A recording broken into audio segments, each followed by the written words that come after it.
Você já teve aquela sensação estranha, quase um nó físico na garganta, de que todo mundo ao seu redor parece ter recebido um manual de instruções da vida e o seu veio faltando as páginas mais importantes?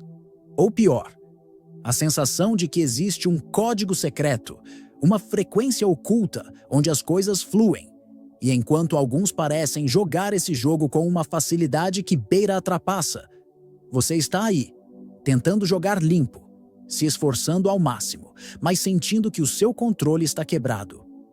Imagine a cena, pois seu corpo certamente se lembra dela. Domingo à noite. Aquele aperto no peito clássico, uma mistura de ansiedade e melancolia que tantos conhecem em silêncio.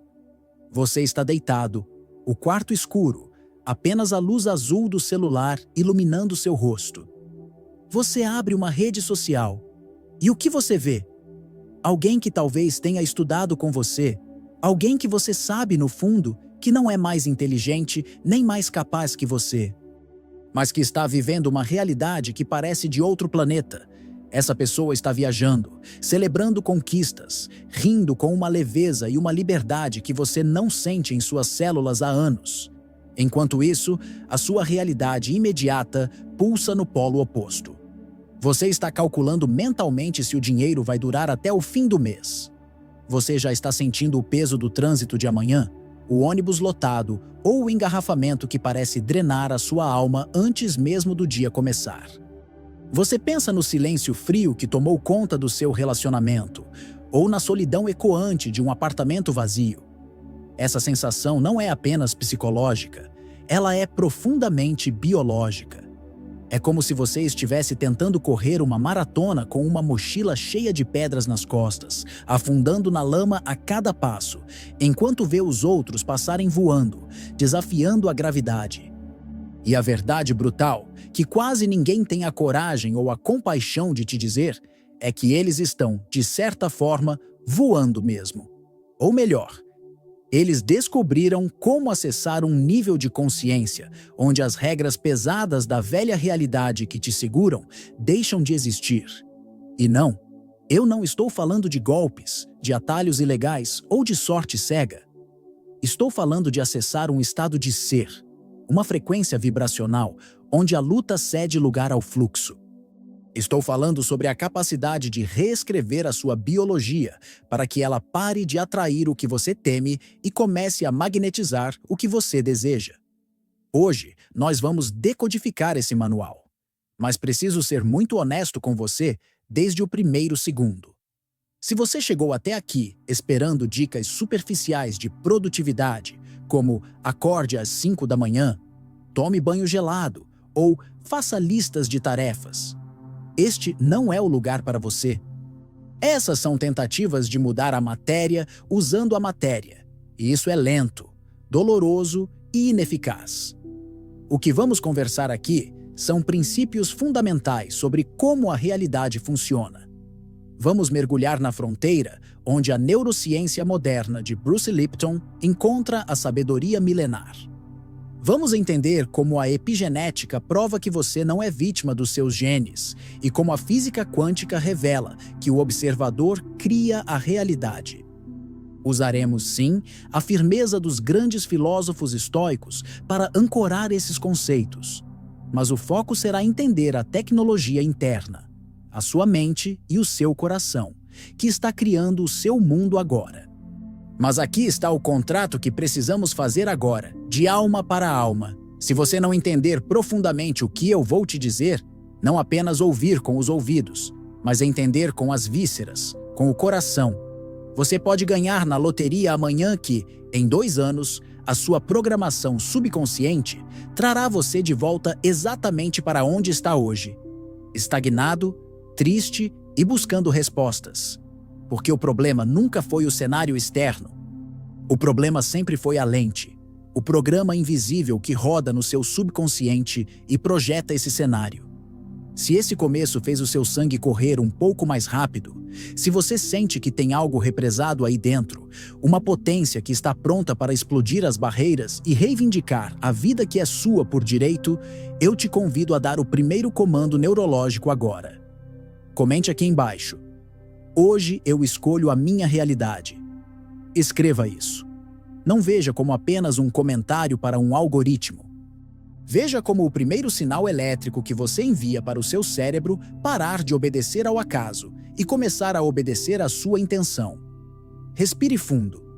Vamos iniciar as lições que farão as pessoas olharem para você daqui a 6 meses e perguntarem qual foi o segredo, porque a sua mudança será, no melhor sentido da palavra, assustadora. Lição 1. O despertar da vontade selvagem. Tudo o que vamos construir a partir de agora, toda essa mudança de realidade que parece desafiar as estatísticas, começa com um único elemento. Um elemento que parece óbvio, tão óbvio, que a grande maioria das pessoas tropeça nele logo na largada e permanece presa na gravidade da velha vida para sempre. Esse elemento é a vontade. Mas é preciso clareza aqui. Eu não estou falando daquela vontade pequena e frágil que você sente quando vê algo bonito na vitrine e pensa, seria legal ter isso.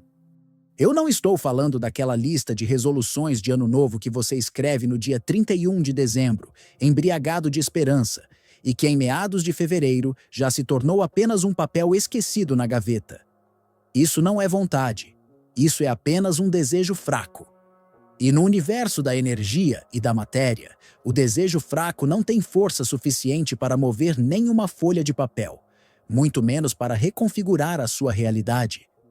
Estou falando de uma vontade selvagem. Uma força quase primária, uma urgência visceral que nasce no estômago e sobe para o peito como um fogo. É aquela energia que os antigos filósofos estoicos e os gregos chamavam de daimon, o seu gênio interior, a sua força divina, que não aceita a mediocridade como destino final. É a força que faz alguém levantar antes do sol, não por obrigação, mas porque o sonho que carrega dentro de si é maior do que o sono que pesa sobre as pálpebras. Você precisa entender, biologicamente falando, o estado em que nos encontramos.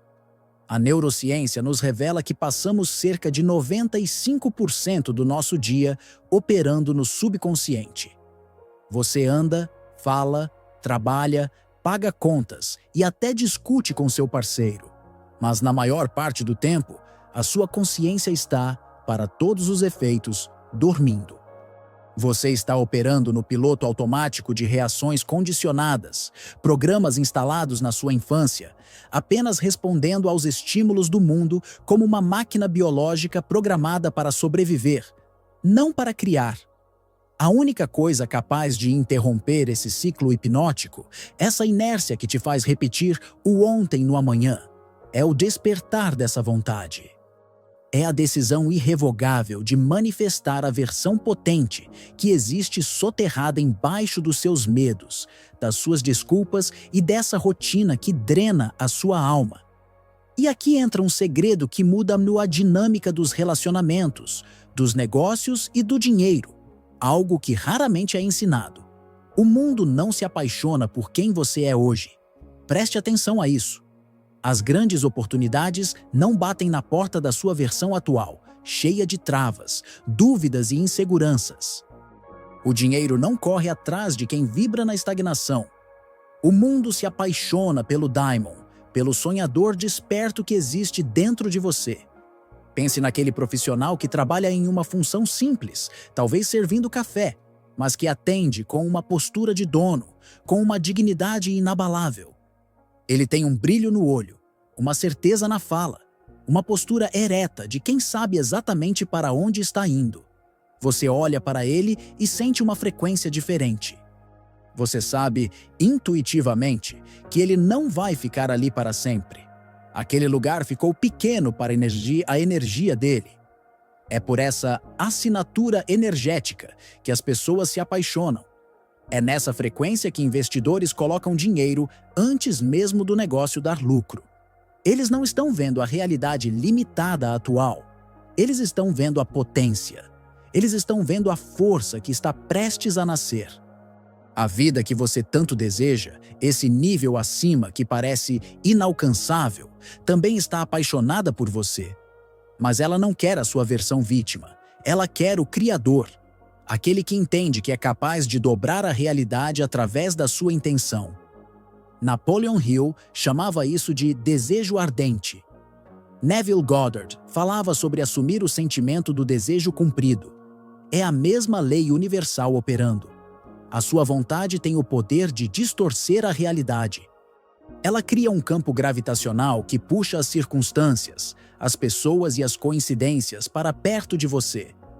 No entanto, existe um perigo oculto aqui. Uma armadilha onde a maioria se afunda sem perceber. Você já usa esse poder, só que de forma invertida. Você opera com uma vontade invertida. Como isso funciona na prática? Vamos olhar para a biologia da crença. Você diz, conscientemente, que tem vontade de viver um grande amor, um relacionamento de lealdade e parceria. Mas qual é a vontade real, o sentimento visceral que domina o seu corpo e a sua química interna durante o dia? É o medo de ser traído. É a insegurança. É o pavor de ser abandonado. O campo quântico e o seu sistema nervoso não respondem ao que você diz que quer. Eles respondem a quem você está sendo. E se você está vibrando no medo da traição, a sua vontade invertida distorce a realidade para confirmar o seu sentimento. Você começa a ver sinais onde não existem. Interpreta um silêncio como desinteresse. Cria conflitos baseados em roteiros mentais de dor. E no fim, a pessoa vai embora. E você diz: "Eu sabia." Você usou o seu poder divino de criação para manifestar o seu pesadelo. A sua vontade criou a realidade, mas criou o inferno em vez do paraíso. O mesmo acontece com a prosperidade. Você diz que quer a abundância, mas a sua vontade invertida está focada obsessivamente na escassez, no medo da conta chegar, na certeza absoluta de que dinheiro é difícil. E a realidade obedece. A máquina quebra, a despesa inesperada surge, o cliente cancela.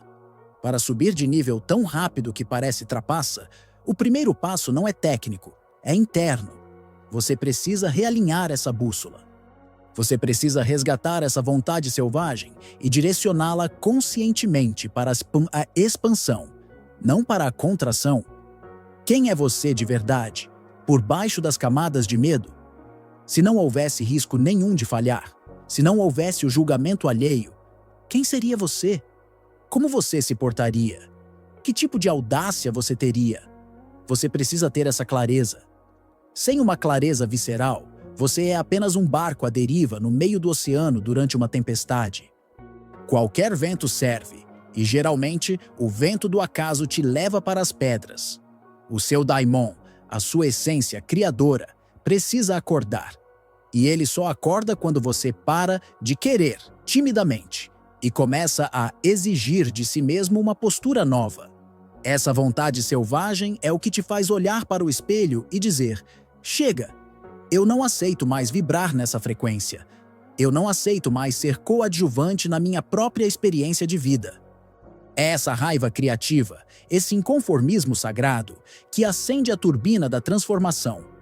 Sem isso, você pode aprender todas as técnicas de manifestação, todos os hábitos dos bilionários, todas as estratégias de influência. Nada vai funcionar. Porque a ferramenta na mão de quem está dormindo não serve para nada. Você precisa estar vivo por dentro.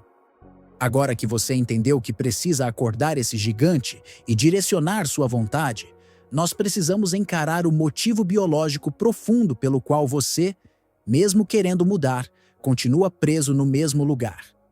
Existe um vício químico dentro das suas células que ama o familiar, mesmo que o familiar seja doloroso. E é sobre essa biologia oculta que vamos falar na próxima lição.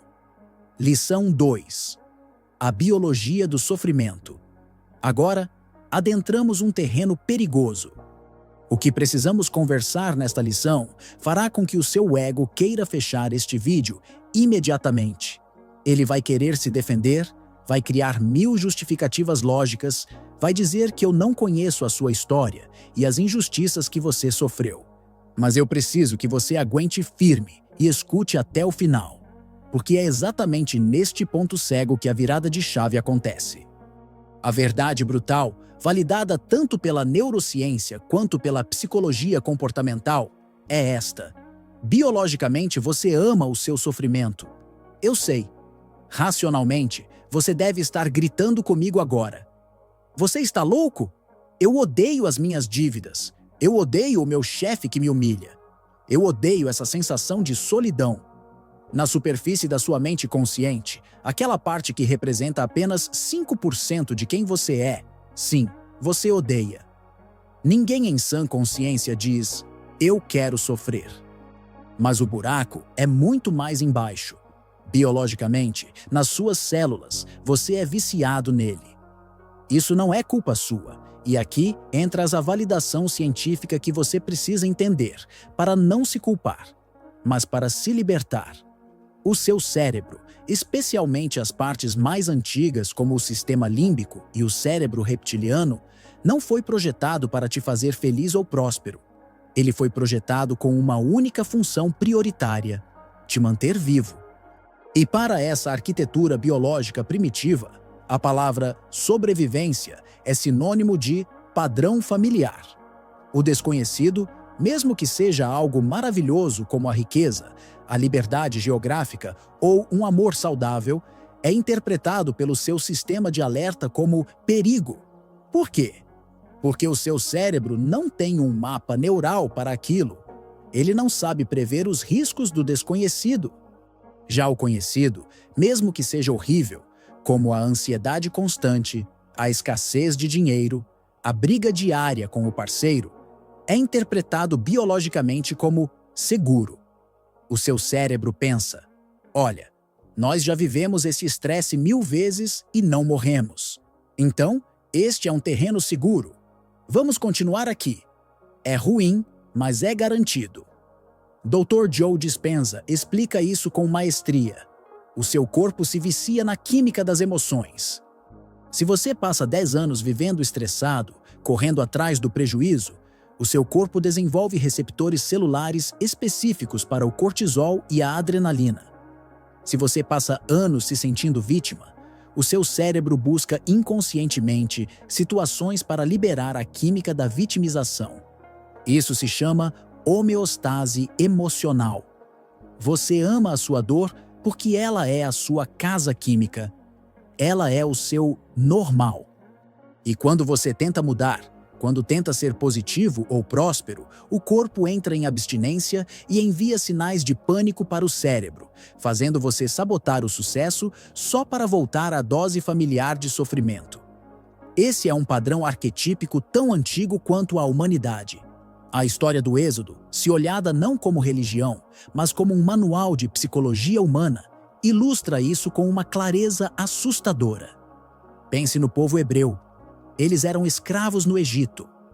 Sofriam, eram chicoteados, trabalhavam de sol a sol sem ganhar nada, viviam na miséria absoluta. Clamavam por liberdade dia e noite. Então acontece o impossível. A realidade é hackeada, o mar se abre, e eles são libertos. Eles vão para o deserto em direção à terra prometida. Mas o que acontece na primeira dificuldade? No primeiro calor? Quando a comida muda e a rotina de escravo desaparece, eles começam a reclamar.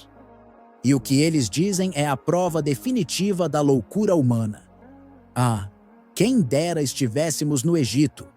Lá, pelo menos, sentávamos junto às panelas de carne e comíamos pão a fartar. Analise a insanidade dessa afirmação.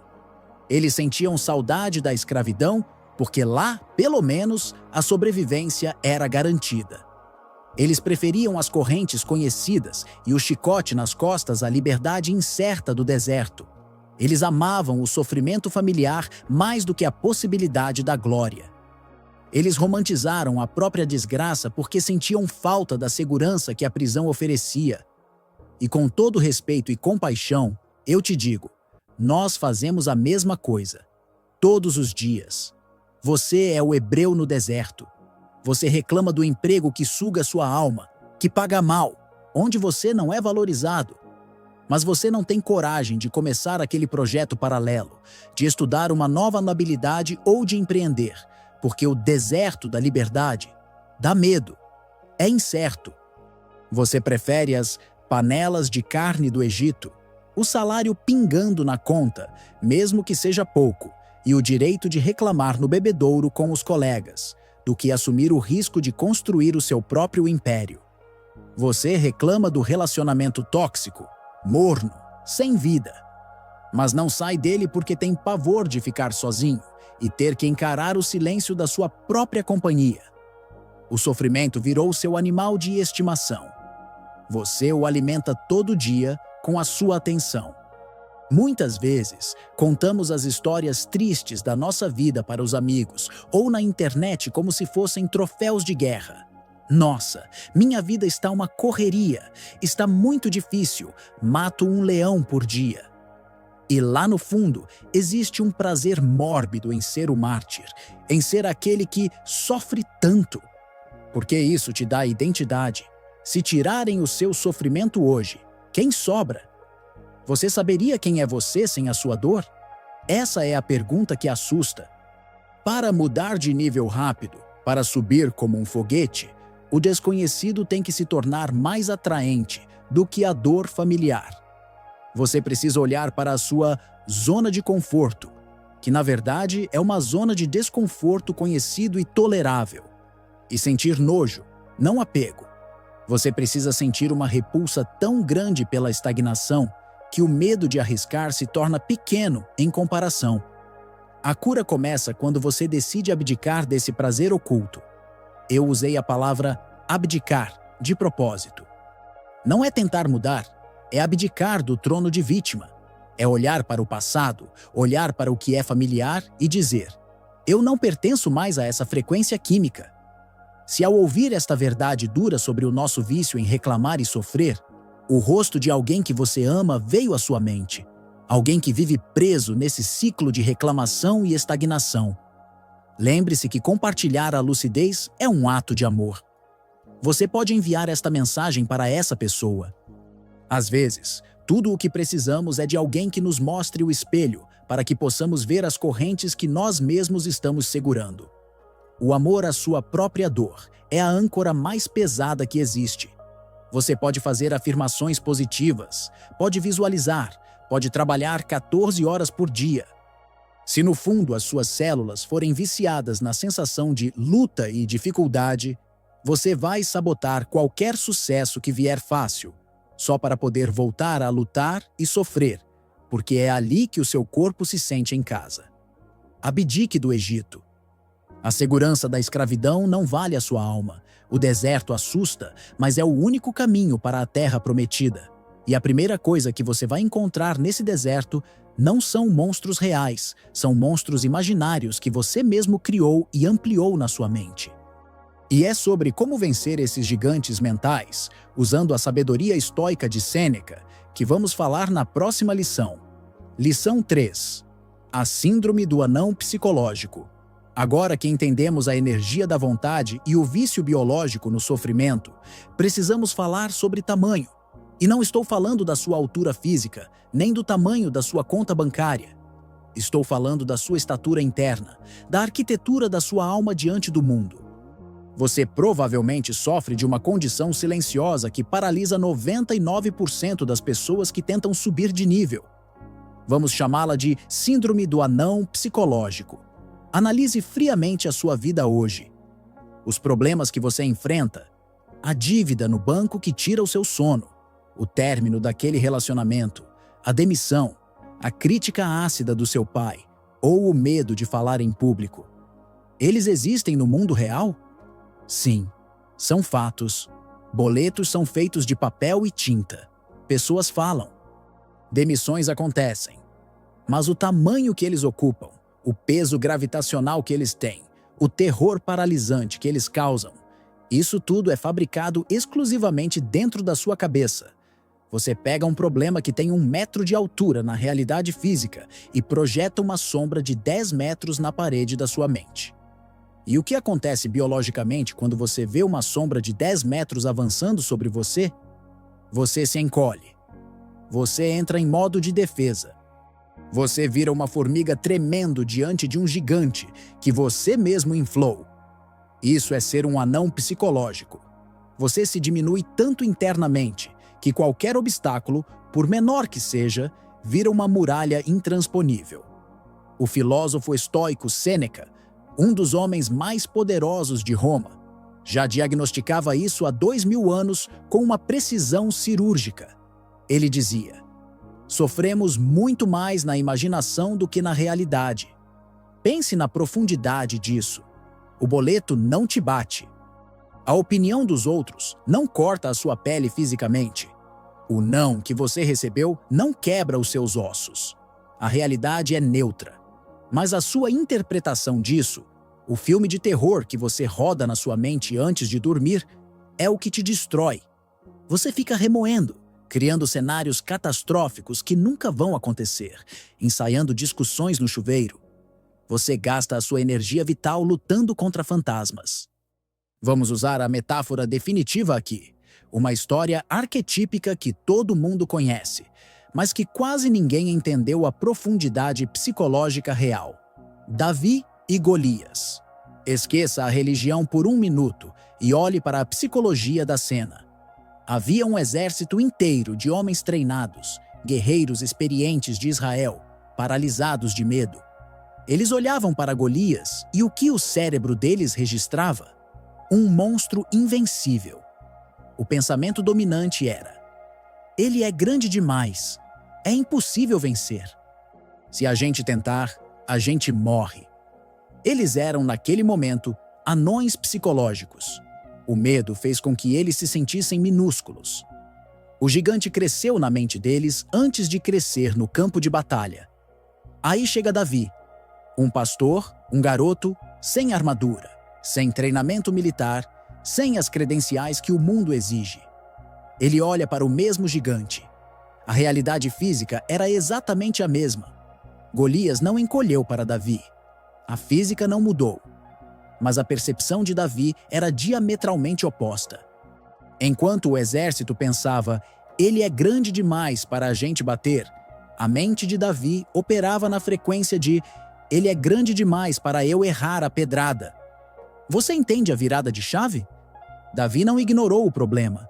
Ele não fingiu que o gigante não existia ou que era bonzinho. Isso seria positividade tóxica. Ele apenas não se permitiu ser menor que o desafio. Ele não se curvou internamente. Ele sabia que o gigante, por maior que fosse, era um alvo fácil se ele mantivesse a calma e a precisão. Ele olhou para o problema de cima, não de baixo. Hoje você tem Golias na sua vida. Pode ser o seu chefe abusivo. Pode ser a fatura do cartão de crédito. Pode ser a vergonha de expor suas ideias na internet. Eles parecem monstros. Eles gritam com você na sua cabeça. Mas eles só têm esse tamanho colossal porque você está de joelhos. Existe um conceito espiritual profundo aqui: a idolatria do problema. Quando você teme demais uma situação, quando você passa o dia inteiro preocupado, ansioso, girando em círculos, você está, na prática, construindo um altar para esse problema e adorando ele. A preocupação excessiva é uma forma de culto. Você está dizendo para o universo: esse problema é o meu Deus agora. Ele é a força suprema da minha vida. Ele controla meu humor, ele controla meu sono, ele controla minha paz. Você colocou o bezerro de ouro da sua preocupação no centro da sua vida e se prostrou diante dele. Você precisa derrubar esse altar. Como Davi venceu? Ele precisou de uma tecnologia avançada? De um exército? De sorte? Não. Ele venceu com uma pedrinha, uma simples pedra lisa de riacho. Essa pedra é a metáfora para a sua convicção interna, para a sua vontade selvagem alinhada. Não é sobre ter recursos infinitos, é sobre ter uma certeza inabalável de quem você é. Quando você lança essa pedrinha de certeza no meio da testa do seu problema, ou seja, quando você age com convicção em vez de paralisia, o gigante cai. E aqui está o segredo que a experiência traz. Quando o gigante cai, ele faz muito barulho, levanta poeira, assusta. Mas quando você chega perto, você percebe que ele nunca foi tão perigoso assim. A dívida se negocia, o emprego se arranja outro, o namoro termina e a vida segue. O monstro era 90% fumaça e espelhos projetados pela sua insegurança. Para curar essa síndrome, os estoicos usavam uma prática mental poderosa chamada a visão de cima. Quando você se sentir esmagado por um problema, feche os olhos e faça um zoom out mental. Imagine-se subindo, saindo do seu corpo, vendo sua casa de cima. Suba mais. Veja sua cidade, seu país, o continente, o planeta Terra, uma pequena esfera azul girando no vazio infinito do espaço. Dessa perspectiva cósmica, qual é o tamanho real do seu problema? Qual é o tamanho daquela fofoca no trabalho? Qual é o tamanho daquele não? Eles se tornam invisíveis. Isso não é para dizer que sua vida não importa, mas para te lembrar que você é parte de algo muito maior e que esses problemas são grãos de areia.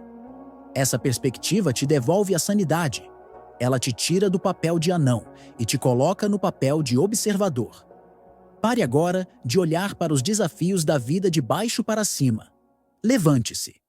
Estufe o peito espiritual. O problema é do tamanho que você decide que ele é. Se você encarar seus boletos como um desafio logístico e matemático a ser resolvido, eles são apenas números. Se você encará-los como o fim da sua dignidade e da sua vida, eles são um dragão que vai te devorar vivo. A escolha de quem você vai ser diante do gigante, a vítima tremendo na trincheira ou o atirador calmo com a pedra na mão, é 100% sua. E essa escolha define se você continua na lama ou se sobe de nível. E falando em lama e realidade, você precisa entender uma coisa ainda mais profunda, algo que a física moderna confirma. Tudo isso que você chama de realidade sólida, imutável e concreta ao seu redor, na verdade, é apenas energia condensada. É pó. E se você souber como soprar, tudo muda. É sobre essa física maleável da realidade que vamos falar na próxima lição. Lição 4. O mundo é pó. A física da ilusão. Esta é, talvez, a lição mais libertadora de todas. Se você entender isso aqui, as correntes que você acredita serem de ferro fundido vão se revelar feitas de fumaça nas suas mãos. Preste muita atenção a este conceito. O mundo é pó. Nós crescemos sendo bombardeados com a ideia de que a realidade é feita de concreto armado. Disseram para você desde a infância: eu nasci assim, vou morrer assim. Dinheiro é difícil de ganhar. O Brasil não tem jeito. Amor é questão de sorte. Você ouviu isso dos seus pais, dos professores, da televisão e dos seus amigos. E por pura repetição hipnótica, você aceitou isso como uma lei da física, tão imutável quanto a gravidade. Mas isso não é uma lei. Isso é uma escolha de percepção. Essas frases não são as paredes do universo. Elas são as paredes do labirinto que você mesmo construiu e decidiu morar dentro. A física quântica, através do famoso efeito do observador, nos mostra algo que os místicos dizem há milênios. A realidade não existe de forma fixa até que seja observada. Em nível subatômico, o mundo é feito de ondas de probabilidade, não de partículas sólidas. O átomo é 99,9% espaço vazio. O que dá forma e solidez a esse vazio é a consciência que o observa. O mundo que você vê hoje, com todas as suas limitações e escassez, é apenas o reflexo materializado das suas crenças endurecidas. Você vive dentro de um círculo desenhado por você mesmo no chão. Se você acredita, por exemplo, na crença raiz de que eu só serei amado se for perfeito, ou se tiver dinheiro, adivinha o que o campo quântico vai fazer? Ele vai reorganizar a realidade para confirmar a sua tese. Você vai atrair pessoas que só te valorizam pelo que você tem e vai afastar aquelas que te amariam pelo que você é. E aí você diz, viu? Eu tinha razão. Não, você não tinha razão. Você tinha uma crença e o universo se moldou a ela para te dar razão. Pense comigo, quando você era criança, você precisava ter saldo bancário ou status social para ser digno de amor? Não. Você era digno simplesmente por existir. A prova empírica de que o valor e o amor independem da matéria já existe na sua própria biologia, mas você escolheu acreditar na narrativa da escassez. Você escolheu ver o mundo por uma fresta suja. A realidade é plástica. Ela é moldável. Existem, neste exato momento, na mesma economia, talvez até na mesma rua que você, pessoas vivendo em abundância extrema. Pessoas vivendo relacionamentos profundos e leais. Pessoas com saúde plena e energia vibrante. Se essas possibilidades existem no mesmo universo físico que o seu, então a escassez, a doença e a solidão não são regras absolutas da realidade.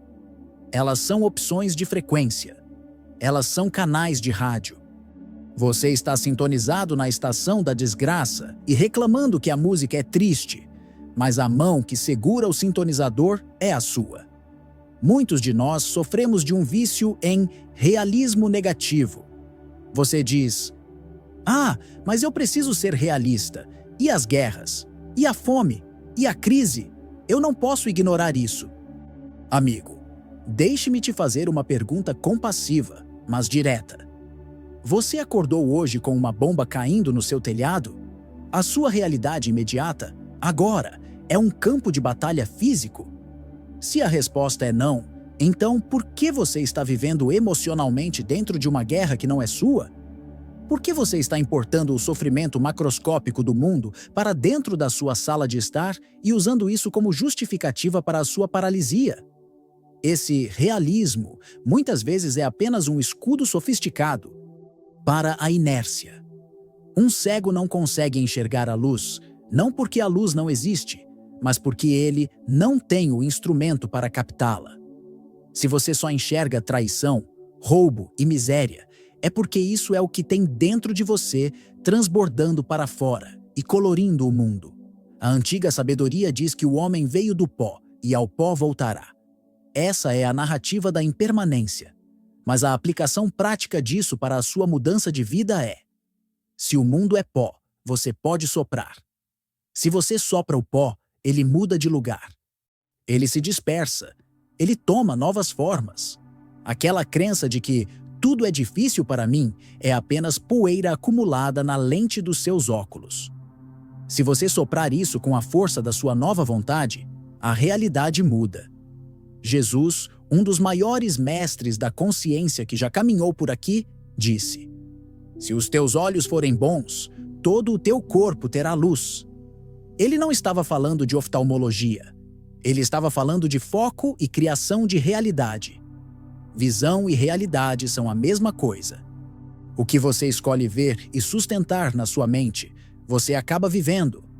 Para trapacear a realidade e subir de nível, você precisa ter a audácia de escolher a realidade. Vivemos num universo de infinitas possibilidades quânticas.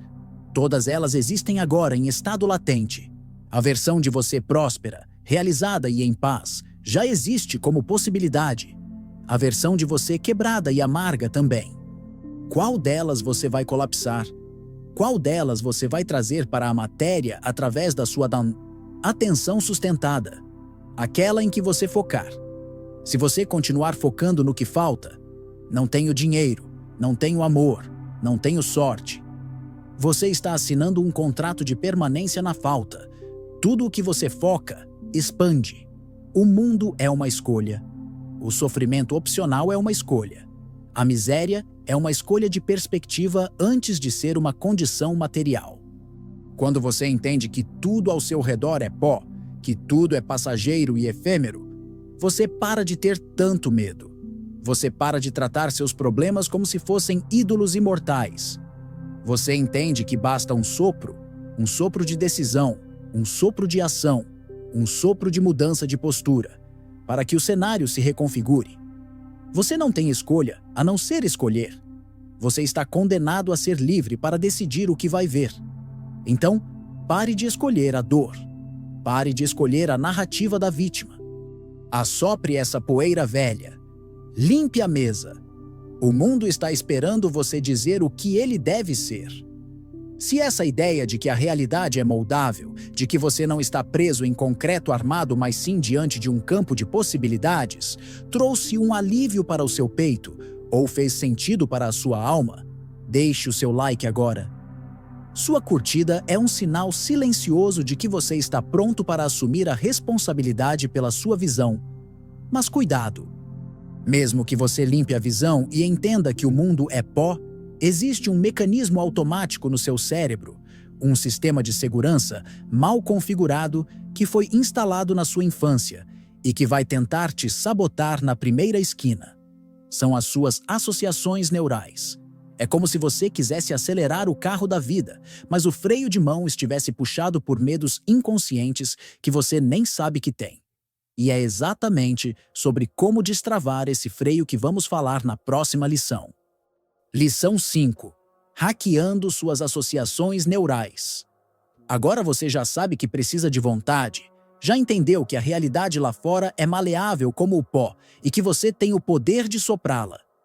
Mas existe uma pergunta cruel que deve estar martelando no fundo da sua mente. Uma dúvida que surge na calada da noite.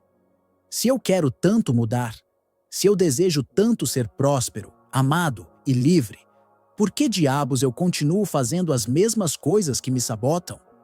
Por que você diz que quer economizar para o futuro, mas torra o salário em prazeres momentâneos, no fim de semana? Por que diz que quer um amor profundo, mas afasta inconscientemente qualquer pessoa que se aproxima com intenções reais? A resposta não é falta de vergonha na cara. A resposta não é falta de caráter. A resposta é biológica. Chama-se associação neural. Vou te dar um exemplo brutal para que você entenda como o sistema operacional do seu cérebro funciona. Se eu chegasse para você agora e dissesse: não vá na padaria da esquina, porque tem um atirador de elite em cima do prédio esperando você passar para te dar um tiro na cabeça. Você iria comprar pão? Claro que não. Nem se a sua barriga estivesse doendo de fome. O seu cérebro instantaneamente associou aquela esquina à morte. Ele bloqueia o seu movimento físico. Ele te paralisa para te proteger. Agora, olhe para a sua vida financeira com a lente da neurociência. Você diz: eu quero ser rico. Mas lá no fundo, no seu sistema límbico, onde as memórias emocionais estão gravadas, o que você aprendeu sobre dinheiro desde criança?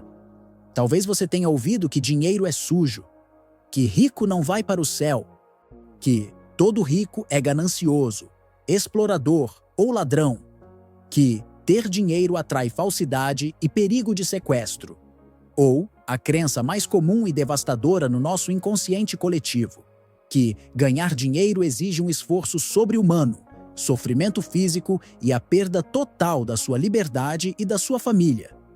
Então, qual é a equação matemática que o seu cérebro fez? Dinheiro é igual a dor. Dinheiro é igual a perigo. Dinheiro é igual a solidão. O dinheiro se tornou o atirador na esquina. O seu cérebro reptiliano, a parte mais antiga e poderosa da sua mente, que não entende conceitos abstratos de sucesso, mas entende muito bem de sobrevivência, olha para a prosperidade e pensa: opa, perigo! Se a gente ficar rico, a gente vai sofrer, vai ser julgado, vai perder o amor das pessoas ou vai morrer de trabalhar. Então, vamos afastar essa ameaça. E como ele faz isso? Ele cria a autossabotagem. É por isso que o dinheiro parece queimar na sua mão. Você recebe uma quantia extra e, inconscientemente, precisa se livrar dela rápido, gastando em coisas que não precisa, emprestando para quem você sabe que não vai pagar, fazendo dívidas desnecessárias. Tudo para voltar ao estado de aperto financeiro, que, para o seu cérebro distorcido, é o estado seguro, o estado onde não há atiradores. Você não é desorganizado, você é biologicamente eficiente. O seu sistema está funcionando perfeitamente para te proteger daquilo que você, lá no fundo, acredita ser uma ameaça à sua sobrevivência emocional. Isso vale para todas as áreas. Olhe para o amor. Você diz conscientemente que quer um parceiro de vida. Mas o que a sua criança interior viu em casa? Viu seus pais brigando por causa de contas? Viu traição? Viu a mãe chorando pelos cantos? Viu o pai ausente? Então a sua associação neural é: amor é igual a perda de liberdade. Amor é igual a traição. Amor é igual a sofrimento. Aí você conhece alguém incrível, alguém que realmente vale a pena. O que o seu sistema de defesa faz? Ele dispara o alarme. Você esfria. Você começa a procurar defeitos onde não existem. Você se afasta dizendo para si mesmo e para os amigos: ah, agora eu preciso focar em mim, no meu desenvolvimento. Cuidado com essa narrativa. Muitas vezes, focar em si mesmo é apenas uma desculpa socialmente aceita para o seu pavor visceral de se entregar e ser ferido novamente. É o medo de amar disfarçado de autoaperfeiçoamento. O estoico Epicteto dizia: não são as coisas que nos perturbam, mas a opinião que temos sobre as coisas. Ele estava descrevendo, há 2 milênios, a base da terapia cognitivo-comportamental. O dinheiro é neutro. O relacionamento é neutro. O significado que você atribuiu a eles é que dita a sua reação biológica. Enquanto você não hackear e reescrever essas associações, você pode trabalhar 20 horas por dia, que não vai enriquecer e sustentar a riqueza. Você pode ser a pessoa mais atraente do mundo que não vai conseguir manter um amor saudável, porque o freio de mão neural está puxado. Você está acelerando com a vontade, mas o seu subconsciente está freando com a crença. Você precisa trocar os símbolos. Isso é alquimia mental. Você precisa começar a associar dinheiro à liberdade, à capacidade de ajudar, à segurança. Dinheiro não é o fim, é o meio. Dinheiro é a ferramenta que compra o seu tempo de volta para que você possa viver o que importa. Você precisa associar amor à expansão. Amar não é perder a si mesmo, é transbordar em companhia. E como você faz essa troca na prática, neuroplasticamente falando? Primeiro, pare de consumir o lixo cultural que reforça as associações antigas. Pare de ouvir músicas que romantizam a traição e o sofrimento, dizendo que amar é sofrer. Pare de andar com pessoas que repetem que o sistema é injusto e que todo rico é ladrão. Cada vez que você ouve isso e concorda, você reforça a sinapse neural da pobreza e da dor. Segundo, prove para o seu cérebro que a nova associação é real, através de microexperiências. Quer associar dinheiro a prazer e não a culpa? Quando sobrar um dinheiro, por menor que seja, não gaste com peso na consciência. Use uma parte para proporcionar uma experiência de liberdade genuína para você ou sua família. Mostre para o seu sistema nervoso: olha, ter dinheiro é seguro, ter dinheiro gera alegria. Quer associar trabalho a algo leve? Pare de repetir o mantra de que está na luta, na batalha. Pare de glamorizar o cansaço extremo. Associe trabalho à criação, ao serviço, à estratégia. Se você acredita que para ganhar dinheiro precisa dar o sangue, você só vai se permitir ganhar dinheiro quando estiver quase morrendo, sacrificando sua saúde no altar da produtividade. Se você acreditar que o dinheiro vem da inteligência e do fluxo, você vai começar a enxergar oportunidades mais leves e eficientes. Faça um exercício de honestidade brutal hoje. Pegue um papel e uma caneta. A escrita à mão conecta áreas diferentes do cérebro e escreva seus objetivos. Ser rico, ter um relacionamento. E do lado, escreva o que vem na sua cabeça imediatamente, sem filtro, quando você pensa nisso. As frases sujas: vai dar trabalho, vão ter inveja de mim, vou perder meus amigos, vou me machucar. Esses são os atiradores na esquina. Identifique-os. E depois, risque essas frases com força e escreva a nova verdade ao lado. Ficar rico vai me dar poder de escolha. Amar vai expandir quem eu sou. Mude a associação e o comportamento muda sozinho, sem esforço de vontade. Você para de lutar contra si mesmo. O caminho fica livre. Você tira o atirador da esquina e, de repente, ir comprar o pão. ou conquistar o seu império se torna apenas uma caminhada segura. Mas atenção! Mesmo com as associações corretas, existe uma lei universal que pode travar tudo se você não respeitá-la. É a lei que conecta o que você pensa com o que você sente. Se essas duas forças não estiverem falando a mesma língua, o sinal que você emite para o campo quântico é ruído, e nada acontece. É sobre esse alinhamento poderoso entre a sua mente e o seu coração, entre céu e terra, que vamos falar na próxima lição. Lição 6. O alinhamento céu e terra. Você já resgatou a sua vontade, já soprou o pó da realidade e já começou o trabalho profundo de trocar as suas associações neurais. Mas agora chegamos ao ponto crítico, o desfiladeiro estreito, onde a maioria das pessoas, mesmo as mais inteligentes e dedicadas, derrapa e cai. É aqui que você vai descobrir, de uma vez por todas, por que aquele seu pensamento positivo nunca funcionou de verdade e por que as suas afirmações na frente do espelho, muitas vezes, parecem mentiras que você conta para si mesmo. Existe uma lei universal, validada pela física da coerência, que opera 24 horas por dia, quer você acredite nela ou não. Você não manifesta o que você quer. Você manifesta o que você é. E o que define quem você é, vibracionalmente falando, é o resultado da soma de duas forças que habitam em você: o seu pensamento e o seu sentimento. Vamos chamar o pensamento de terra e o sentimento de céu, usando uma linguagem simbólica antiga para explicar uma tecnologia biológica avançada. O pensamento é a terra porque é lógico, é pragmático, é a forma, é a direção elétrica. É o seu cérebro dizendo: eu vou ganhar 10 mil reais este mês, ou eu sou saudável. O sentimento é o céu porque é o reino das possibilidades invisíveis. É a energia, é o combustível magnético. A ciência moderna, através de pesquisadores como Greg Braden e o Instituto HeartMath, descobriu que o campo elétrico do cérebro é poderoso, mas o campo magnético do coração é até 5.000 vezes mais forte. O que isso significa?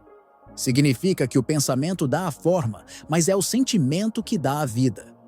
O problema é que a grande maioria de nós vive num divórcio interno. Você vive numa guerra civil entre o seu céu e a sua terra. A sua boca diz: eu sou próspero, eu vou vencer, eu sou capaz. Isso é o seu pensamento lógico, tentando segurar o volante do carro. Mas o seu estômago, o seu coração, o seu plexo solar dizem: eu estou com medo, a conta vai vencer e eu não tenho dinheiro, eu não sou bom o suficiente, vai dar tudo errado. Quando a terra, lógica, diz uma coisa e o céu, emoção, diz outra, quem ganha? O céu sempre ganha. O campo magnético mais forte sempre domina o campo elétrico mais fraco. A emoção sempre atropela a razão. O sentimento é o segredo, como dizia Neville Goddard. É por isso que você sente que não sai do lugar, mesmo fazendo força. Imagine que a sua vida é um carro. Você está pisando no acelerador com o pé direito, o pensamento de riqueza, e ao mesmo tempo está pisando no freio com o pé esquerdo, o sentimento visceral de escassez e medo. O motor ronca, faz barulho, o carro treme, você gasta toda a sua gasolina, se exaure, sua e chora. Mas o carro não sai do lugar, e se sair, sai arrastado, cheirando a pneu queimado e com o motor fundindo. Isso é a imagem perfeita da vida da maioria das pessoas. Muito esforço, pouco movimento. Na oração mais famosa do mundo, existe a frase-chave: assim na terra como no céu. Esqueça a religião institucional por um instante e olhe para a metafísica dessa instrução. Para que a sua vida ande, para que a trapaça da realidade funcione, a sua terra, sua mente racional, suas ações e sua fala, precisa estar idêntica, espelhada, coerente com o seu céu, seus sentimentos, suas crenças profundas e sua vibração. Você não pode querer se sentir rico mantendo sentimentos de vítima. Não dá. A conta energética não fecha. Se você quer ser rico, você não pode permitir que nenhum grão de inferno entre no seu paraíso mental. O que é um grão de inferno? É aquele momento corriqueiro em que você abre a conta de luz, vê que veio mais cara do que esperava e deixa um sentimento súbito de ódio, medo, injustiça ou pobreza tomar conta do seu corpo. Naquele exato milissegundo, você quebrou o alinhamento. Você disse para o universo com a sua boca: "Eu sou rico", mas gritou com o seu campo vibracional: "Eu sou um pobre coitado que se desespera por causa de R$ 50. E o campo quântico, que é imparcial e apenas reflete quem você é, obedece ao sinal mais forte. Ele diz: "Ok, confirmado. O sinal dele é de desespero e escassez. Vamos mandar mais situações que gerem desespero e escassez." E te manda mais contas, mais quebras, mais imprevistos. O alinhamento céu e terra exige uma disciplina estoica feroz. É a capacidade de olhar para o caos e não se deixar contaminar internamente por ele. Vamos fazer um exercício de imaginação para calibrar isso. Imagine que você é um multimilionário. Você tem milhões no banco, garantidos. Mas por um erro de sistema do banco, o aplicativo saiu do ar e você ficou sem acesso à conta por 2 dias. Na sua carteira, você só tem R$ 10. Você vai passar fome? Não. Você vai entrar em desespero profundo, chorar e achar que a vida acabou? Não. Você vai se sentir um fracassado? Não. Você sabe que o dinheiro está lá. É apenas uma questão técnica temporária. Você mantém a postura, a calma, a certeza e a dignidade de quem tem milhões, mesmo sem poder gastá-los naquele momento. Você resolve o problema sem baixar a frequência. É exatamente assim que você tem que agir e sentir antes do dinheiro físico chegar na sua mão. Isso é a lei da inércia aplicada ao espírito. Um corpo em movimento tende a permanecer em movimento. Se você colocar o seu sentimento em movimento na frequência da gratidão, da certeza e do poder, a realidade física, a Terra, não tem outra opção a não ser se alinhar a isso. Ela é obrigada, por lei física, a te obedecer. Não é sobre fingir que não tem problemas. Isso é alienação. É sobre não permitir que os problemas definam a temperatura do seu mundo interno. O mundo lá fora pode estar caindo aos pedaços. A terra pode estar tremendo. Mas o seu mundo interno, o seu céu, precisa estar inabalável, sereno e azul. Quando você consegue manter essa coerência cardíaca, quando o que você pensa e o que você sente se tornam um único feixe de laser focado, você vira um ímã. A resistência do ar desaparece. As coincidências começam a acontecer. O telefone toca. A pessoa certa aparece. A solução surge de onde você não esperava. Não é mágica, é alinhamento de frequência. Mas para manter esse céu limpo e alinhado, você precisa lidar com um inimigo interno que tenta sabotar essa paz o tempo todo. Existe uma barulheira dentro de você, uma música de fundo constante que toca sem parar, atraindo monstros e baixando a sua vibração. E é sobre como identificar e desligar essa orquestra maldita que vamos falar na próxima lição. Lição 7. Silenciando a orquestra do medo. Se você pudesse parar agora, fazer um silêncio absoluto no mundo externo e colocar um estetoscópio na profundidade da sua mente subconsciente, você ouviria uma música. Mas não é uma música harmônica ou agradável. É uma trilha sonora, de tensão constante. Uma música de filme de suspense tocada por uma orquestra desafinada que mora dentro do seu peito. Essa orquestra toca o que podemos chamar de canto da dissonância. E o problema biológico e quântico disso é que o universo é um ouvinte atento. Quando você toca a música do medo internamente, mesmo que esteja sorrindo por fora, o campo quântico entende que essa é a sua frequência de transmissão. E, por lei de ressonância, a vida começa a te enviar mais motivos, mais cenários e mais pessoas que justifiquem e perpetuem esse medo. É como se você tivesse um farol ligado na escuridão, chamando os monstros para dançar. Para subir de nível e manter o alinhamento que conquistamos na lição anterior, você precisa assumir o papel de maestro e demitir os músicos dessa orquestra. Você precisa identificar quem são eles. Vamos dar nome a esses demônios, porque na psicologia como na mitologia, aquilo que tem nome perde o poder de nos assombrar nas sombras. O primeiro músico, o violinista estridente que nunca para, é o medo do julgamento. Esse é o agente paralisante que te impede de gravar um vídeo, de vender seu produto, de mudar de carreira ou de se vestir como a sua alma pede. Ele sussurra incessantemente: o que vão pensar de você? Vão rir. Vão dizer que você enlouqueceu. Vão dizer que você é uma fraude. E a resposta estoica para isso é brutal e libertadora. E daí? Os estoicos nos ensinam a diferenciar o que controlamos do que não controlamos. A opinião alheia é a coisa mais incontrolável do universo. Deixe-me te contar uma verdade biológica. O cérebro humano é uma máquina de julgamento. As pessoas vão te julgar de qualquer jeito. Se você ficar rico, vão dizer que você roubou, que teve sorte ou que virou materialista. Se você ficar pobre, vão dizer que você é preguiçoso ou incompetente. Se você fizer, vão falar. Se não fizer, vão falar também. O seu medo de ser julgado, na verdade, não é humildade, é vaidade. É o seu ego achando que você é tão importante que o mundo inteiro parou para prestar atenção em você. Não parou. As pessoas estão preocupadas com os próprios boletos, com as próprias inseguranças. Liberte-se dessa vaidade. Aquele que tem medo de parecer ridículo no início nunca será extraordinário no final. Demita esse músico. O segundo músico é o medo do tempo, ou o medo da velhice.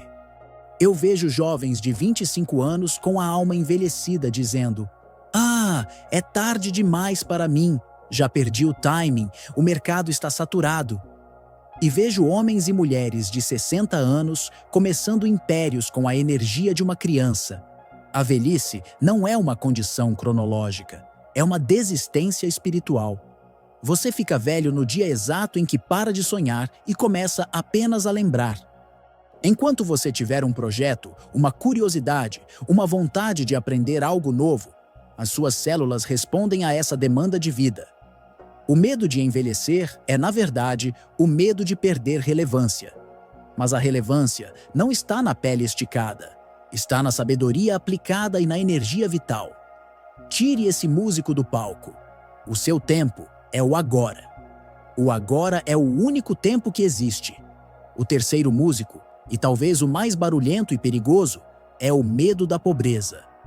Esse medo é traiçoeiro, porque ele se disfarça de uma virtude chamada prudência.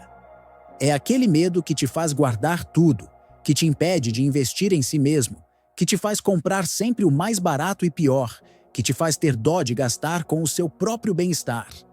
Entenda a física disso. Tudo o que você retém por medo, você acaba perdendo por entropia. O medo da pobreza é a própria pobreza se manifestando em tempo real como vibração. Quem tem medo de faltar já está vibrando na falta. A riqueza é um fluxo, é um rio, é circulação de energia. Se você constrói uma represa feita de medo, a água para e apodrece. Você precisa confiar na sua capacidade de gerar. Você precisa confiar que você é a fonte, não o seu emprego ou a economia. E o quarto músico, que toca os tambores graves no fundo, é o medo da doença e da morte. A maior doença não é o vírus ou a bactéria. A maior doença é a mental. É a hipocondria emocional. É viver com tanto pavor de morrer que você esquece completamente de viver. Os estoicos praticavam o memento mori. Lembre-se de que você vai morrer. Não como algo mórbido, mas como um convite à urgência. A morte é a única certeza absoluta da existência biológica. Ter medo dela é como ter medo de o sol se pôr. Vai acontecer. A questão não é se você vai morrer, mas se você vai estar verdadeiramente vivo até lá. Tem gente que morre aos 25 anos e só é enterrada aos 75. Não seja essa pessoa, Para silenciar essa orquestra, os estoicos buscavam um estado mental chamado apatheia. Cuidado com a tradução moderna. Não significa apatia ou falta de sentimentos. Significa equanimidade. Significa não ser escravo das paixões e dos medos irracionais. Significa ouvir o ruído do medo, mas não permitir que ele dite a sua ação. Você precisa pegar a batuta de maestro da sua própria mente. Quando o pensamento de julgamento vier, diga internamente: interessante, mas eu não me importo. Eu tenho uma missão maior que a opinião alheia. Quando o medo da pobreza vier, diga: eu sou uma fonte de valor. O dinheiro é uma consequência natural do meu serviço. Você precisa trocar a trilha sonora. Comece a tocar, conscientemente, a música da coragem, da audácia, da gratidão agressiva. Porque quando você muda a música interna, o mundo lá fora muda a dança. As situações que antes te assustavam desaparecem, porque elas não encontram mais ressonância magnética dentro de você. O medo morre de fome quando você para de alimentá-lo com a sua atenção. Este mapeamento dos seus medos internos e essa postura estoica de apatheia são um manual de sobrevivência emocional. Esta é uma lição que você precisará revisitar nos dias em que a orquestra tocar alto demais e você sentir que está perdendo o controle. Por isso, considere salvar este vídeo na sua biblioteca pessoal agora. Ter esse lembrete à mão pode ser a diferença entre sucumbir ao ruído ou manter a sua frequência. E agora que limpamos o terreno, agora que alinhamos o céu e a terra e calamos o medo, você precisa aprender a usar a ferramenta mais poderosa de criação de realidade que existe. Uma ferramenta que você usa todo dia para descrever o passado, sem saber que deveria estar usando para criar o futuro. É sobre o poder do Logos, da narrativa e do eterno agora que vamos falar na próxima lição. Lição 8. A narrativa cria o agora. Chegamos a um dos pontos mais sofisticados, poderosos e, infelizmente, mal compreendidos de toda essa jornada de transformação. Se você entender a profundidade física e biológica do que vamos conversar agora, você deixará de ser uma vítima do tempo e passará a ser o dono dele. Preste muita atenção, porque isso vai contra tudo o que o senso comum te ensinou sobre honestidade e realismo. A lição fundamental é esta: a sua narrativa não descreve a realidade, ela cria a realidade. Para compreender isso, primeiro precisamos dissolver a ilusão infantil que temos sobre o tempo. Não pense na eternidade como um tempo infinito que nunca acaba. A eternidade é o momento presente, é o agora. Sabe por quê? Porque o passado já morreu. Ele só existe como um rastro de memória química, uma cicatriz sináptica no seu cérebro. O futuro ainda não nasceu. Ele é apenas uma projeção probabilística da sua imaginação. A única coisa que existe, a única arena onde a vida acontece e onde a energia pode ser manipulada, é este exato milissegundo. E aqui está o erro fatal que 99% das pessoas cometem. O hábito invisível que as mantém presas na lama para sempre. Elas usam o momento presente, que é a única ferramenta de criação que existe, para reciclar o passado. Funciona assim, biologicamente. Você olha para a sua conta bancária agora e vê que está no vermelho. Isso é um fato, certo? Sim, é um fato. Mas é um fato do passado. Esse saldo é o resultado fossilizado de pensamentos e ações que você teve meses ou anos atrás. É uma estrela morta, cuja luz ainda está chegando até você. Mas o que você faz diante desse fato? Você abre a boca, aciona a sua química emocional e diz: nossa, eu estou quebrado. A minha vida financeira é um desastre. Eu nunca tenho dinheiro. Tudo é difícil para mim. Você acha que está apenas sendo honesto e descrevendo a sua situação. Você diz para si mesmo: eu sou realista, estou apenas falando a verdade. Mas do ponto de vista da física quântica e da neurociência, você não está descrevendo. Você está carimbando.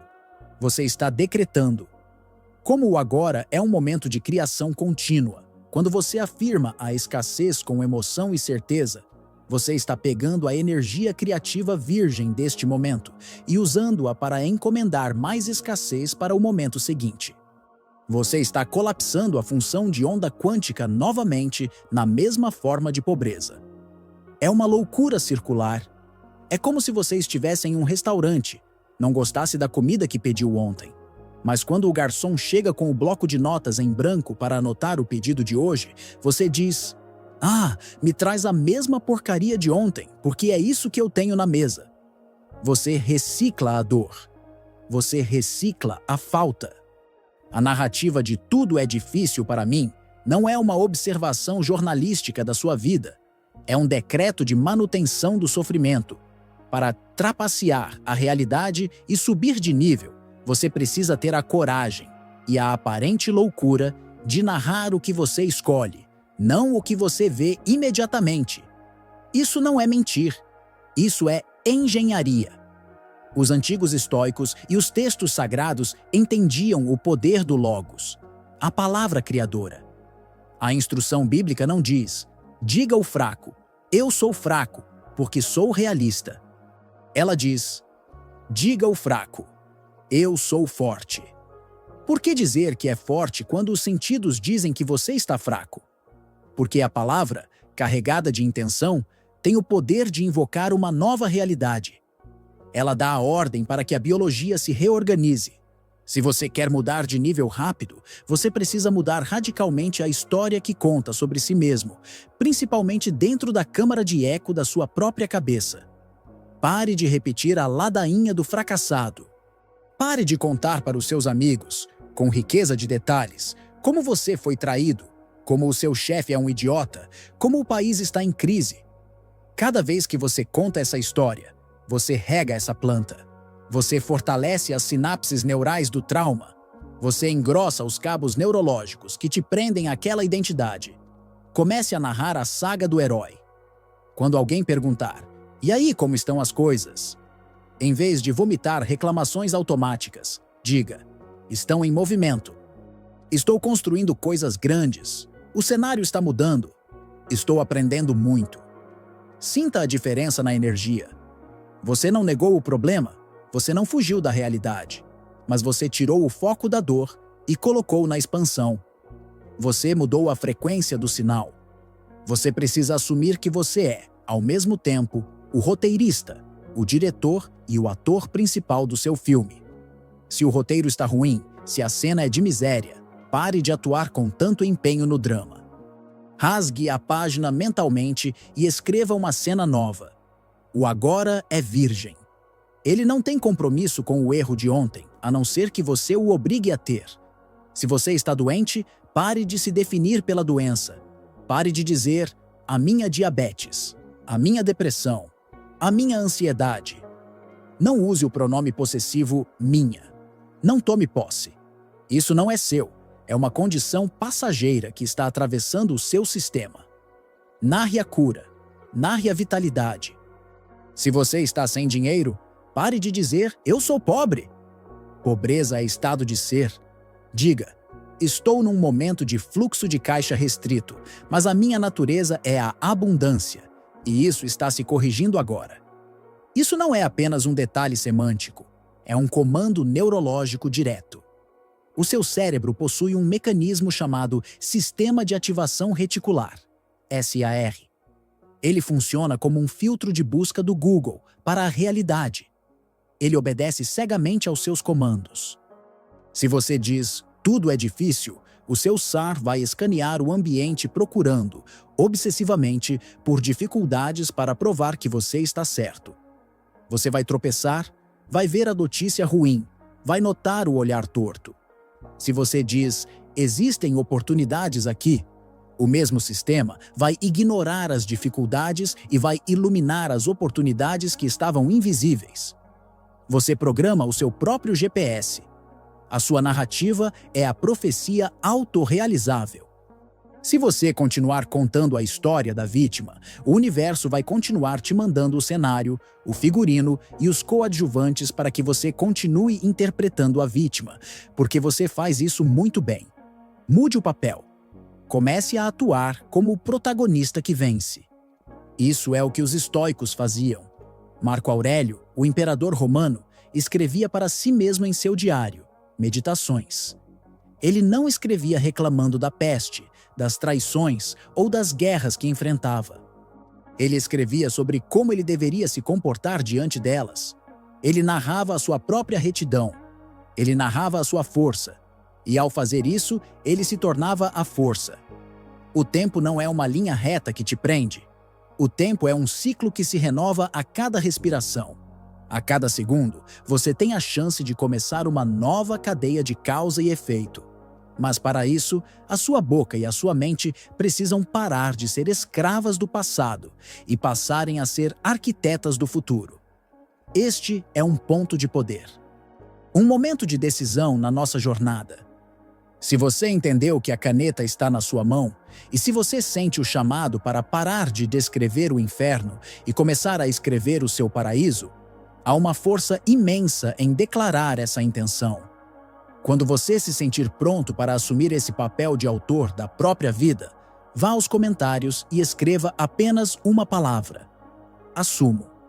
Não escreva para nós. Escreva como um selo do seu compromisso com a sua própria consciência criadora.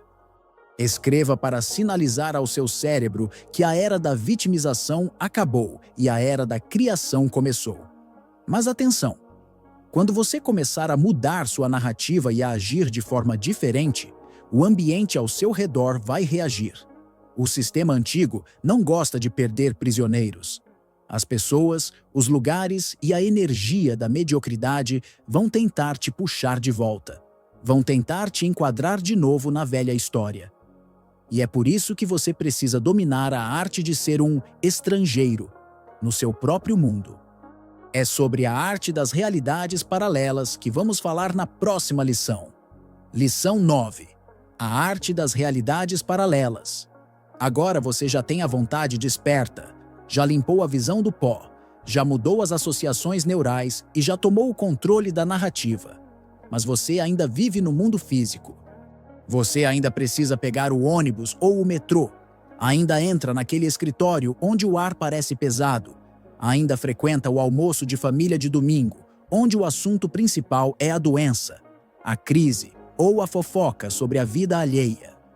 Como manter a sua nova frequência vibracional alta e a sua narrativa de herói intacta quando tudo ao redor parece conspirar?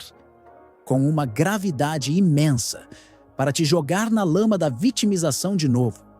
Aqui entra a habilidade que vai fazer você parecer que está trapaceando o sistema, mas que na verdade é pura gestão de energia. É a arte de viver em realidades paralelas. Ou, como gosto de chamar, o modo alienígena. Você precisa desenvolver a capacidade de estar no mundo, mas não ser do mundo. O que isso significa na prática, sem misticismo barato? Significa que o seu corpo físico pode estar ali, sentado na cadeira, ouvindo as reclamações, mas a sua consciência, a sua emoção e a sua residência interna estão em outro lugar. Elas estão habitando a realidade que você está construindo, não a realidade que estão tentando te impor. Para entender isso, imagine que existem camadas de realidade sobrepostas, exatamente como frequências de rádio ocupando o mesmo espaço aéreo. Na frequência 88.0 está tocando a rádio da crise, medo, desemprego, escassez, julgamento. É a estação onde a grande massa das pessoas vive sintonizada, hipnotizada pelo ruído. Na frequência 105.0 está tocando a rádio da expansão.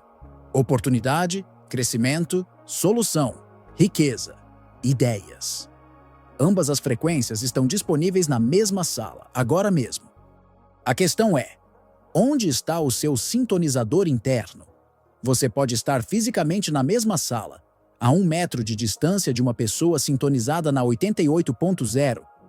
Se você estiver vibrando na 105.0, o que acontece? Vocês não se tocam. A negatividade dela passa através de você como se você fosse transparente. Você se torna imune ao ambiente. A física chama isso de falta de ressonância. Se não há ressonância, não há transferência de energia.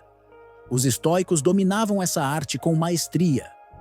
O imperador Marco Aurélio, o homem mais poderoso do mundo em sua época, vivia rodeado de traições, pestes que dizimavam a população e guerras nas fronteiras. O ambiente externo dele era o caos absoluto. Mas em seus escritos, ele falava sobre a cidadela interior.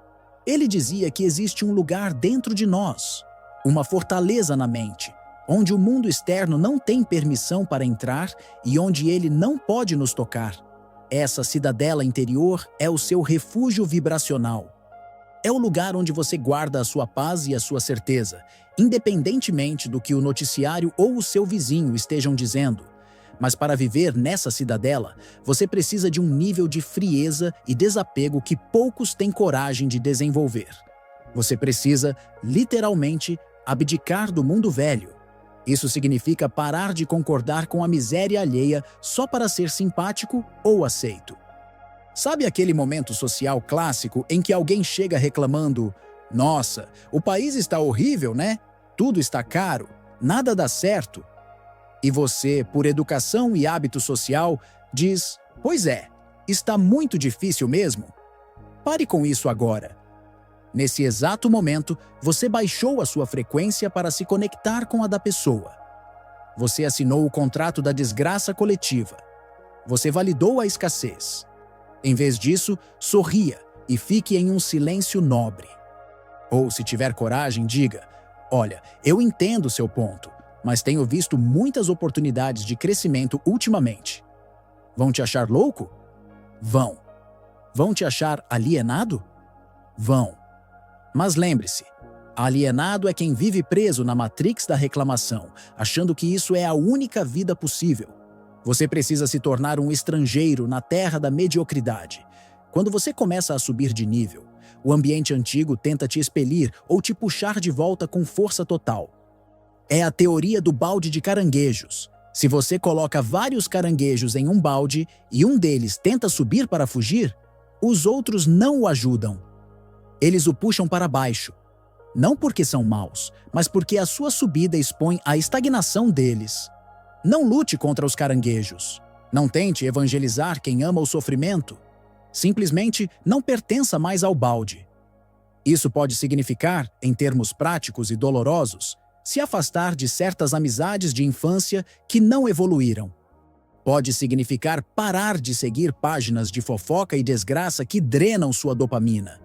Pode significar almoçar sozinho e ler um livro, em vez de almoçar com a turma do trabalho que passa 1 hora falando mal do chefe. A solidão, nesse estágio da jornada, não é um castigo, é um sinal de cura. É um sintoma de desintoxicação. Não tenha medo de ficar sozinho enquanto constrói sua nova realidade. É infinitamente melhor estar sozinho vibrando na frequência da águia do que acompanhado vibrando na frequência do pombo. A solidão é o preço da liberdade espiritual. A arte das realidades paralelas é saber que enquanto o seu mundo físico ainda está se ajustando, talvez a conta bancária ainda não esteja cheia, talvez o carro ainda seja velho, o seu mundo interno já é o de um imperador. Você anda na rua, pega o transporte público, mas a sua postura interna é de quem está apenas de passagem por aquela situação logística. Você não se identifica mais com a escassez. Você olha para a falta de dinheiro como um erro temporário do sistema que já está sendo corrigido, não como a sua identidade. A natureza nos ensina isso. As cobras trocam de pele para crescer. Se elas não trocarem, elas morrem sufocadas pela pele antiga, que ficou apertada e rígida. A sua identidade antiga, aquela que gostava de sofrer, que se sentia pequena, que tinha medo de tudo, é uma pele morta. Ela está coçando, ela está apertada. Largue-a. Deixe as conversas velhas para trás. Deixe os hábitos de mente pobre para trás. A inveja, a reclamação, o desperdício de tempo com o que não edifica. Quando você domina essa arte, você se torna inabalável. O caos pode acontecer ao seu redor, mas você tem um bunker interno de paz. E é desse lugar de estabilidade, desse lugar de realidade paralela, onde você já venceu na mente, que você vai tirar a energia necessária para a parte final e mais importante de todas. Porque não adianta nada mudar a mente, mudar a vibração, mudar a narrativa e se proteger no bunker se você não colocar a mão na massa da matéria. A trapaça da realidade só se completa quando você age, e não é qualquer ação. É sobre a ação massiva e a regra de ouro invertida, o conceito grego de arete, que vamos falar na nossa última lição. Lição 10. Ação massiva e a regra de ouro invertida. Chegamos ao final do código.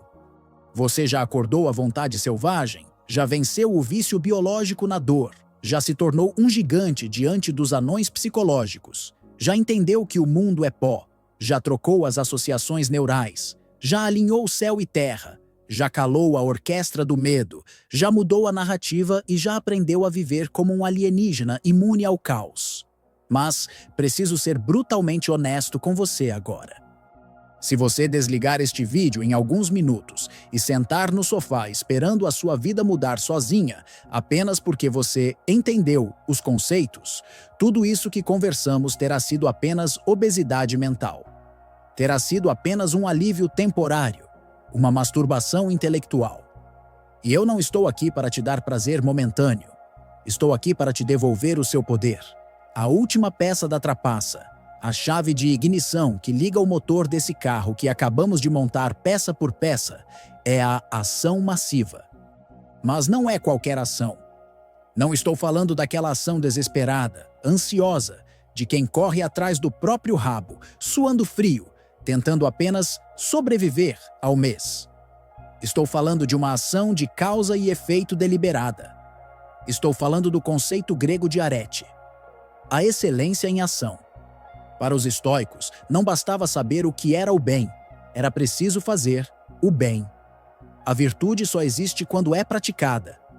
No mundo da física quântica, a ação é o momento em que você colapsa a função de onda. É o momento em que a possibilidade se torna matéria. Sem ação, tudo continua sendo apenas um sonho no éter. Existe uma regra de ouro invertida que os maiores realizadores da história usam, muitas vezes sem contar para ninguém. A regra moral original diz: faça aos outros o que gostaria que fizessem a você. Isso é lindo e necessário para a convivência. Mas a versão hackeada para a manifestação de realidade é: dê ao mundo exatamente o que você quer receber, só que primeiro e em dobro. Você quer dinheiro? Pare de pedir dinheiro. Pare de correr atrás de dinheiro com a vibração da falta. Comece a entregar valor. O dinheiro é apenas um efeito colateral de problemas resolvidos. É um certificado de agradecimento que a sociedade te dá por você ter sido útil. Se você quer receber milhões, resolva problemas de milhões de pessoas, ou resolva um problema muito caro e complexo para poucas pessoas.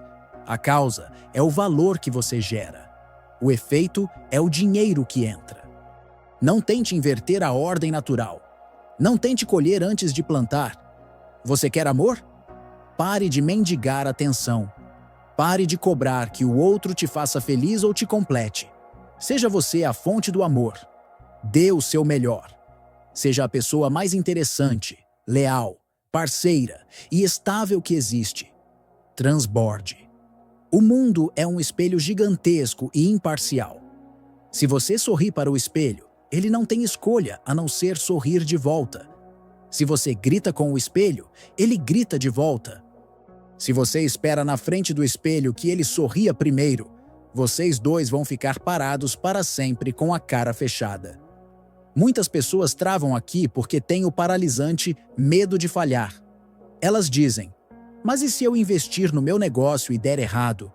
E se eu me entregar no relacionamento e quebrar a cara? E se eu gravar o vídeo e ninguém assistir? Eu vou te dizer o que vai acontecer. Você vai aprender. O fracasso não é o oposto do sucesso. O fracasso é um degrau do sucesso. O oposto do sucesso não é o erro. É a estagnação. É a inércia. É não fazer nada. A inércia é a única morte real neste plano. Quando você age, mesmo que erre a direção, você gerou movimento. Você gerou energia cinética, e um carro em movimento é fácil de manobrar. Você vira o volante e ele responde. Um carro parado é pesado, duro, enferruja e exige uma força descomunal para sair do lugar. Você precisa agir com a certeza de quem já venceu. Lembra da lição 8? A sua narrativa cria. Então, quando você for abrir o seu negócio, quando for fazer aquela ligação de vendas, quando for abordar alguém, não vá com a energia trêmula de será que vai dar certo? Vá com a energia soberana de eu vou fazer dar certo, custe o que custar, leve o tempo que levar. Essa postura muda a química do seu cérebro. A ação cura o medo. A neurociência mostra que a ação física desliga os centros de ansiedade do cérebro. Você está com medo de fazer? Faça com medo. No exato momento em que você dá o primeiro passo, o monstro imaginário diminui de tamanho. A ação dissipa a névoa. Não espere ter vontade para agir. A vontade muitas vezes vem depois que você começa. A motivação é filha da ação, não mãe dela. Comece hoje, não amanhã, não na segunda-feira. Qual é a menor ação possível que você pode fazer agora, nos próximos 5 minutos, para materializar a sua nova realidade? É mandar uma mensagem? É comprar um domínio na internet? É jogar fora as roupas velhas que te lembram a versão fracassada? É pedir perdão para alguém? Faça. Haja como se fosse impossível falhar. Haja como se o universo inteiro estivesse conspirando a seu favor, porque quando você alinha tudo o que falamos nas lições anteriores, ele realmente está. E se você sente que precisa de um ambiente que sustente essa nova postura, se você quer continuar recebendo esse tipo de código que une a sabedoria antiga à ciência moderna para explodir o teto da sua realidade, este é o momento de selar o seu compromisso com essa jornada. Inscreva-se no canal agora. Não faça isso apenas para seguir mais um canal. Faça isso como um ato de entrar para uma egrégora, uma comunidade de pessoas que decidiram parar de rastejar e começaram a voar. Ative as notificações, porque a próxima fase desse conhecimento será ainda mais profunda. Você chegou até aqui, e eu sei que a sua cabeça deve estar girando e o seu coração pulsando diferente. Nós percorremos um caminho longo, que vai desde a biologia mais primitiva e viciada do seu cérebro até as leis metafísicas mais sutis da criação de realidade. Você descobriu que não é preguiçoso, é viciado em dor familiar. Descobriu que seus problemas são sombras de anões psicológicos. Descobriu que a realidade é pó moldável pela sua vontade e pela sua narrativa. Mas saber disso tudo é perigoso. É perigoso porque agora você perdeu o direito de ser vítima. A ignorância era uma bênção, porque ela te dava uma desculpa. Antes, você podia dizer que não sabia, que a vida era injusta, que era azar, que Deus tinha esquecido de você. Agora não. Agora você tem o código. Agora você sabe que a chave da cela sempre esteve no seu bolso. Se você continuar preso a partir de hoje, é porque você escolheu sentar na cela com a porta aberta. E eu vou ser brutalmente honesto com você no nosso último minuto juntos, com o amor duro que um irmão mais velho daria. Ninguém vai vir te salvar. Não vai aparecer um príncipe encantado, nem um governo salvador, nem uma herança mágica, nem uma oportunidade que cai do céu no seu colo enquanto você dorme. Você é o resgate que você estava esperando. A vida não vai ficar mais fácil, é você que vai ficar mais forte. Os problemas não vão desaparecer magicamente. É você que vai ficar maior do que eles. Essa trapaça de subir de nível rápido não é mágica de conto de fadas. É alinhamento. É parar de lutar contra a correnteza da sua própria potência divina e começar a fluir com ela. Os estoicos carregavam consigo uma frase, gravada em anéis ou sussurrada por servos. Memento mori. Lembre-se de que você vai morrer. Isso não é para te deixar triste. É para te deixar urgente. O seu tempo aqui é um empréstimo curto. Cada segundo que você gasta com medo, com vergonha, com dúvida ou com a vida que os outros querem que você viva, é um segundo que não volta. Você vai morrer.